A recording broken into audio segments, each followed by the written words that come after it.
मेरे प्रिय स्टूडेंट्स, कैसे हो? उम्मीद अच्छे होंगे। देखिए प्रश्न संख्या 3, प्रश्नावली 6.3 से दो समरूप त्रिभुजों के परिमाप क्रमशः 30 सेंटीमीटर व 20 सेंटीमीटर है। यदि पहले त्रिभुज की भुजा 12 सेंटीमीटर लंबी हो तो दूसरे त्रिभुज की संगत भुजा की लंबाई ज्ञात कीजिए। हमें देखो दो समरूप त्रिभुज दिए हैं, हम कुछ भी त्रिभुज मान लेते हैं। एक त्रिभुज मैंने ये ले लिया और इसको मान लिया ए बी सी, और दूसरा त्रिभुज मान लिया हमने ये, और इसको मान लिया पी क्यू आर, इसको मान लिया हमने पी क्यू आर।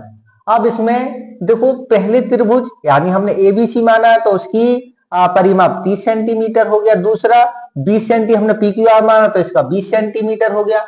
यदि पहले त्रिभुज की भुजा, अब हम उसको पहले त्रिभुज की भुजा चलो हम ए बी मान लेते हैं, इसकी लंबाई हमने मान ली क्योंकि दिया तो नहीं है कौन सी भुजा, लेकिन हमने ए बी मान लिया, इसकी लंबाई दी है 12 सेंटीमीटर।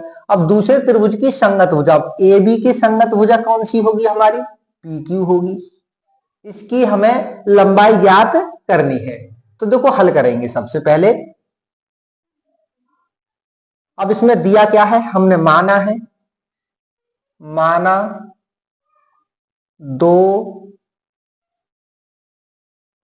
समरूप त्रिभुज ए बी सी व त्रिभुज पी क्यू आर, ये हमने मान लिया।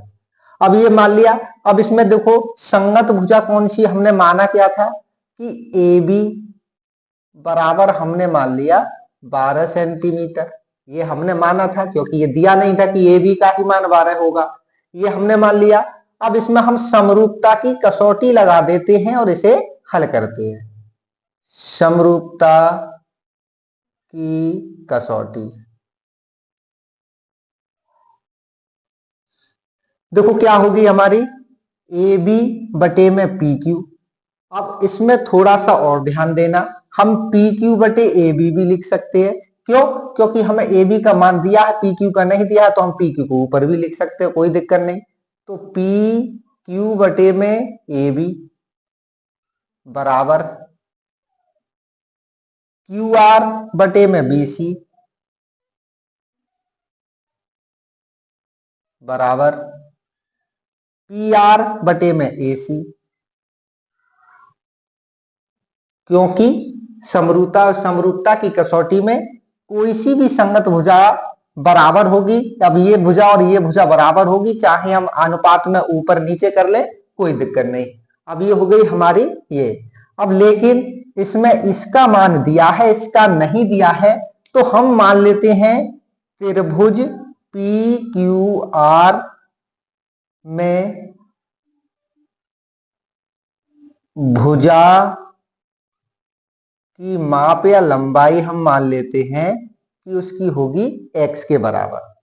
अब ये x के बराबर होगी तो यहां से हम इन सभी अनुपातों को x के बराबर कर देंगे। देखो पी क्यू बटे में ए बी बराबर है x के, तो यहां से हम पी क्यू का मान निकाल लेते हैं। तो पी क्यू बराबर हो जाएगा x और ए बी गुणा भाग में ऊपर पहुंचेगी तो गुणा में, ये हो जाएगा पी क्यू का मान। अब देखो हम क्यू आर बटे में बी सी बराबर x, यहां से हम क्यू आर का मान निकाल लेते हैं। तो क्यू आर बराबर हो जाएगा बी सी भाग में है, x के पहुंच जाएगी गुणा में, ये हो जाएगा हमारा क्यू आर का मान। अब देखिए पी आर बटे में ए सी बराबर x कर लेते हैं। अब देखो इसमें हम पी आर का मान निकाल लेते हैं, तो x और ए सी भाग में इधर जाएगी तो गुणा में, ये हो जाएगी हमारी। अब हमें दिया क्या है? त्रिभुज पी क्यू आर का परिमाप दिया है। त्रिभुज पी क्यू आर का परिमाप, पी क्यू आर का परिमाप क्या दिया है हमें? देखो हम पहले ए बी सी माना तो 30 ये मान लेते हैं, 20 इसका मान लेते हैं, तो ये दिया है 20 सेंटीमीटर। अब ध्यान दे दीजिए, त्रिभुज पी क्यू आर का परिमाप 20 सेंटीमीटर दे दिया और त्रिभुज का परिमाप बराबर क्या होता है, सब यानी कि त्रिभुज की भुजाओं का अनुपात यानी कि योगफल। तो सभी भुजाओं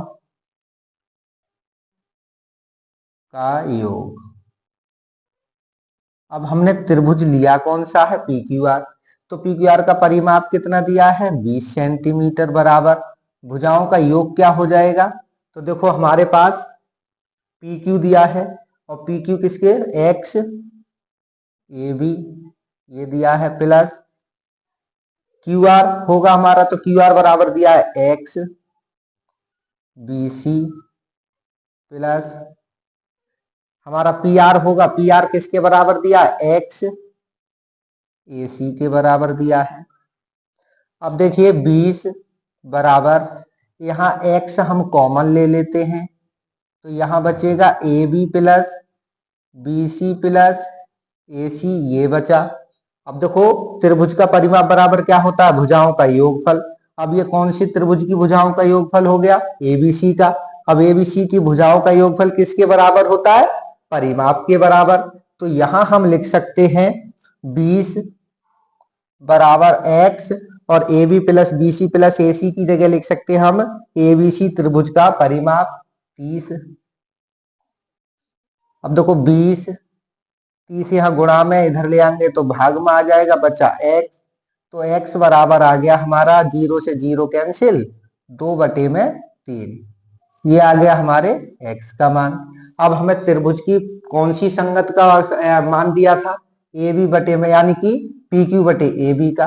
तो हम वही भुजा ले लेते हैं पी क्यू बटे में ए बी और ये बराबर किसके हो जाएगी, x के, क्योंकि यहां हम किसके बराबर की थी, हमने x के बराबर की थी।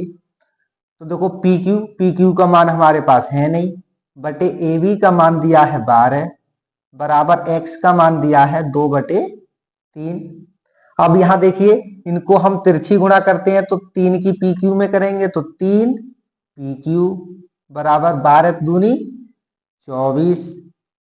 अब देखो पी क्यू 3 गुणा में उधर जाएगा 24 के भाग में चला जाएगा। तो पी क्यू का मान आ जाएगा हमारा 3 अट्ठे 24, 8 सेंटीमीटर। हमारी इस भुजा का मान आ गया 8 सेंटीमीटर। धन्यवाद।